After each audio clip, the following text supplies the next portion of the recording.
So we're going to start with atomic radius. What the atomic radius is of an element or of an atom, okay, it's half the distance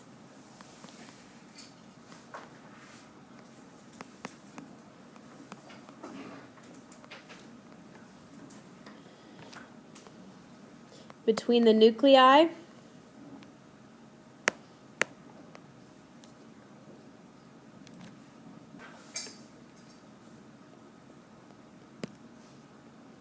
of two identical atoms that are bonded together.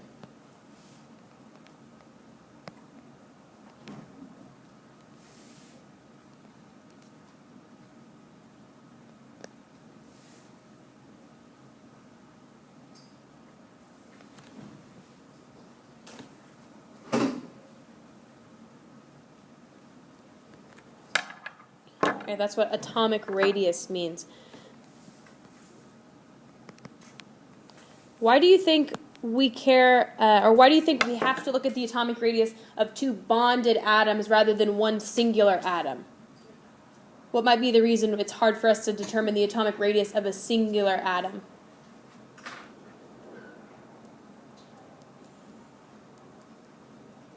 Yeah, Thomas, what do you think? Like a nucleus in the way? No, not quite. Good idea, though. Yeah, Matt. You can find like the distance between the two nuclei and then find the distance between the nuclei. Well, yeah, that's what it is, but why do you think we measure it that way as opposed to just one singular atom? See the electrons. Yeah, good. We can't see the electrons. We can't see where an electron is located, so we can't tell exactly how far out that atom goes, right? Electrons are located in that outer shell, so we have a pretty good idea about where they are. We don't know exactly where they are, okay? Remember that quantum model that was kind of dense in the middle and then it got fuzzier as we moved out? That electron cloud kind of gives us a good idea about where electrons might be, but we aren't for sure that electrons are floating around the exact outer part. So if you turn to your book on page 150, okay, so go ahead and get your book out. We're going to use it a couple times today. If you look at page 150, yeah, up on that table.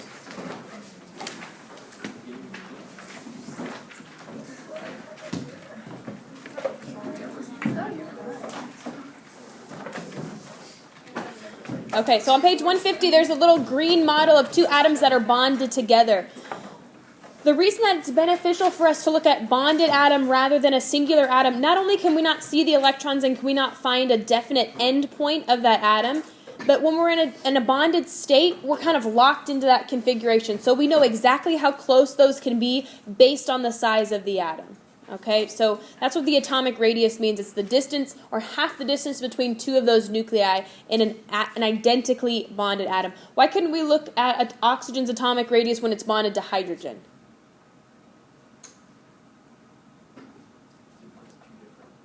Yeah, they're two different atoms. They have two different shell sizes, right? Electrons are farther apart or farther away on one than the other. So we've got to look at identically bonded atoms.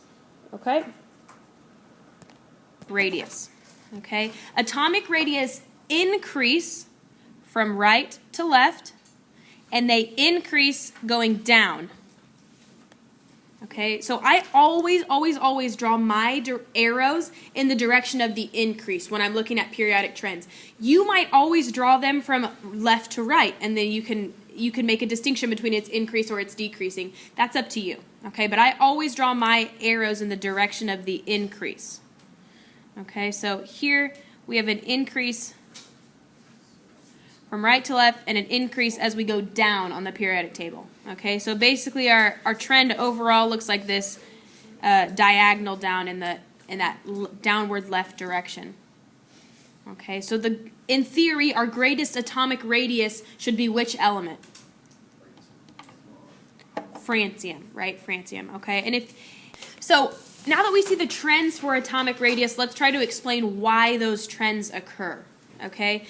We have an increase in atomic radius as we move to the right. So lithium has a larger atomic radius than oxygen, okay?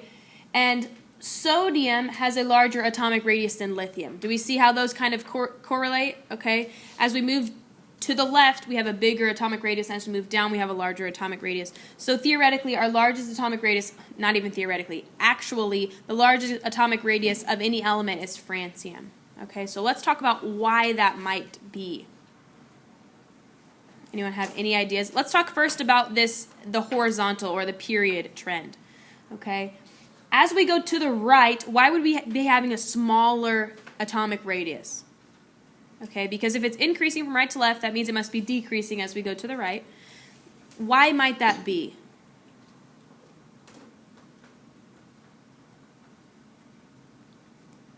You're on the right track except backwards. So as we go from left to right on our periodic table, we increase in atomic number.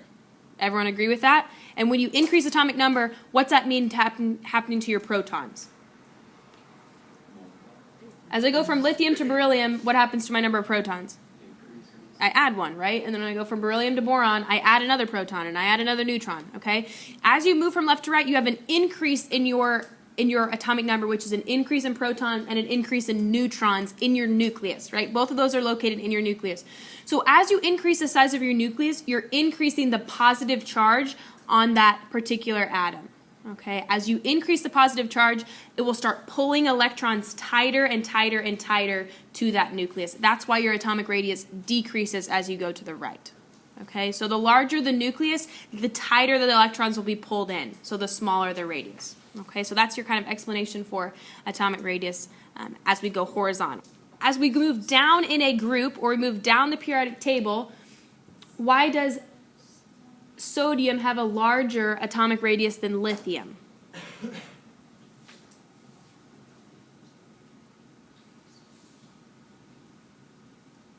Larger nucleus, smaller atomic radius. Mm-hmm. Okay, but what about when we move down a sublevel? They've got the same basically, well, I don't want to give it away. As we move down, what happens basically to our electron or our atomic structure? Exactly, we add another shell of electrons to the outside. So as we add shells to our electron, they get farther away from the nucleus, which means we have a larger atomic radius. Okay? So as we move down, the reason that the atomic radius increases is because we're adding shells. We're adding layers to that atom. Does that make sense? So we're getting bigger and bigger and bigger. Yet, still as we move to the right, they're still pulling them tighter and tighter and tighter. So that's why francium is going to have our largest atomic radius. Okay? So ionization energy. Oh, I don't.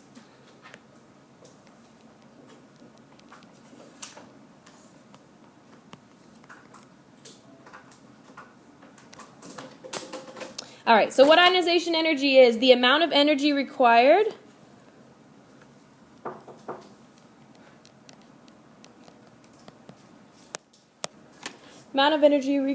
to remove the outermost electron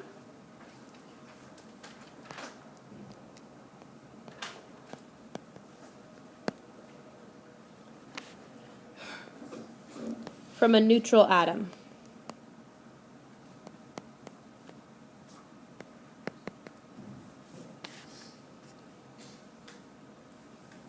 Okay, so what this is saying is that the more energy that's required to remove an electron, basically the more that atom does not want to give the electron up. Okay, so it wants to keep all of its electrons in a neutral atom. This right here, what we've described is called the first ionization energy. Okay, first ionization energy. And there's going to be second ionization energy, and there can be third ionization energy. And what they mean as we go through those is that after we remove the first electron, it takes so much energy. If we want to remove another one, it's going to take even more. If we want to remove a third one, it's going to take even more. We're only really concerned about the first ionization energy. After that, the trends get a little tricky. So we're going to look just at the first ionization energy and the trends with that. Okay? So what we're looking here is the amount of energy that's required to remove an electron. If we remove an electron from a neutral atom, what's that make it? It makes it a positive charge, which is called what one? Yeah, cation. Remember? Positive charge. Okay, cation. Good. All right, let's look here at our trends for ionization energy. Which elements might be the least likely to remove an electron? To give up one of their electrons? Yeah, these are super unlikely to remove electrons, so they have high ionization energies. So the trends are that ionization increases to the right and up.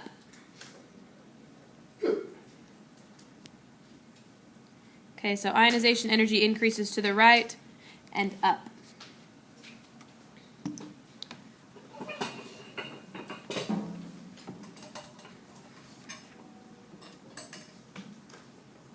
All right, so let's think about why these trends might be. As we move to the right, our ionization energy increases, which means it becomes increasingly more difficult to pull an electron off a neutral atom. Okay, this is related kind of to the atomic radius. The closer those electrons are pulled in, the tighter they are held, the more difficult they are to remove. Okay, that makes sense, right? The tighter you hold on to something, the harder it is it's going to be for somebody to take it from you.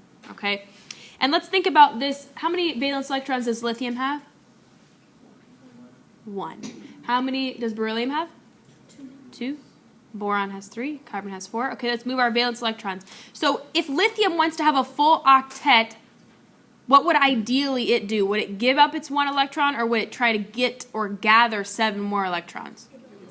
It would give it up. Okay, so it has a really, really low ionization energy. It doesn't take a whole lot for lithium to give up its electron. Okay, you don't have to persuade it very hard. It's going to give up the electron very easily. Same with beryllium, pretty much just as close. It's going to give away 2 electrons before it gains 6. Okay, that's why fluorine has really, really difficult or really, really high ionization energy. So if this is obviously the highest level of ionization energy, what would be the lowest level of ionization energy? Francium. Francium has low ionization energy because let's think about this. Not only does it have 1 electron it wants to give up, how many shells away from the nucleus is that electron? It's a lot. It's far away from the nucleus, so it's not holding it on very tight. Okay? So large atomic radius means low ionization energy. You can kind of connect those a little bit. All right? Does that make sense? All right, electron affinity. I'm going to give you kind of your book definition. I'm going to give you a little easier definition to remember it by. Okay, so electron affinity is the energy change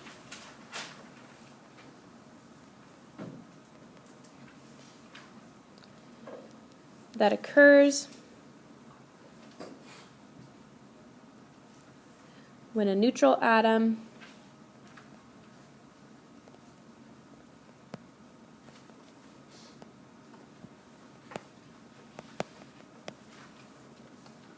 obtains an electron.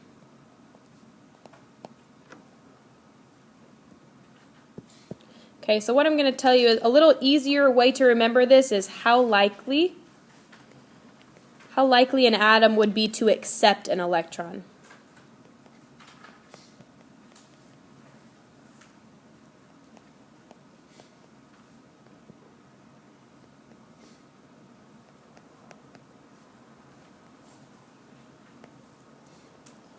Okay, how likely would a certain atom be to accept an electron? That's kind of our basic definition of that, a little bit easier terms to understand. The trend here.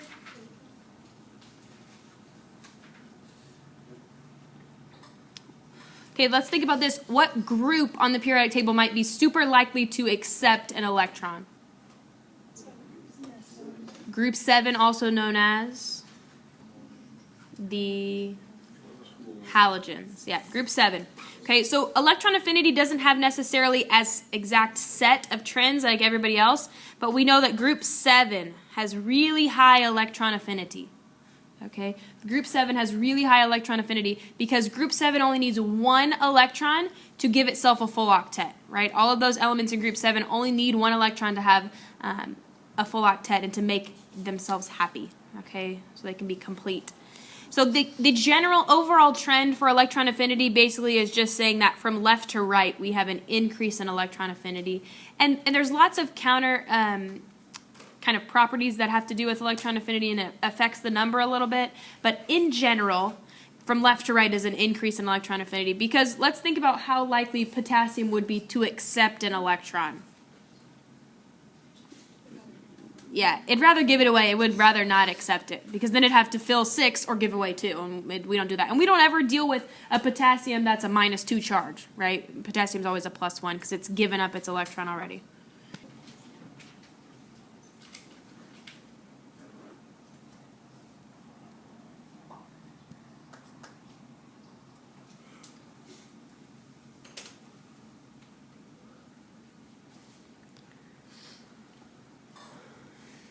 Oh, sorry, it should be the ability of an atom in a compound. I was going ahead of myself.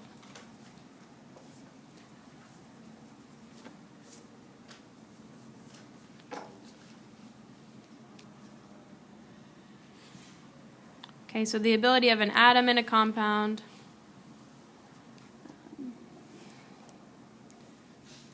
to attract electrons from another atom in that compound.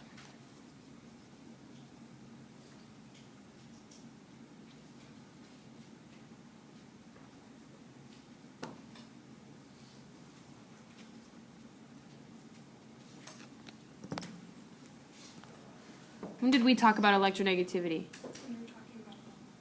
We were talking about bonds, and we were talking about what types of bonds? Polar and nonpolar. Good. That's what the term I was talking about. Let's try and start pulling these little gems out, right? Because our final will be here before you know it. Okay, so we got to start brushing up a little bit on some of this stuff that we know. Okay. So when something is polar, that means we have an uneven distribution of electrons within those bonds. So one atom is pulling electrons from another. That's exactly what we're talking about with electronegativity. So if one atom has the ability to pull electrons off another atom in a compound or in a bond, it's considered has a high electronegativity value. Okay, and we're going to look at the trends that go with this one. Okay, do we already know the trends that go with electronegativity? Where's our most electronegative atom? Good, it's fluorine. So our trends that go with it are up and to the right, okay? Or you can just take a big diagonal across this one because this is a pretty clear trend, okay? Electronegativity increases as we go up and to the right.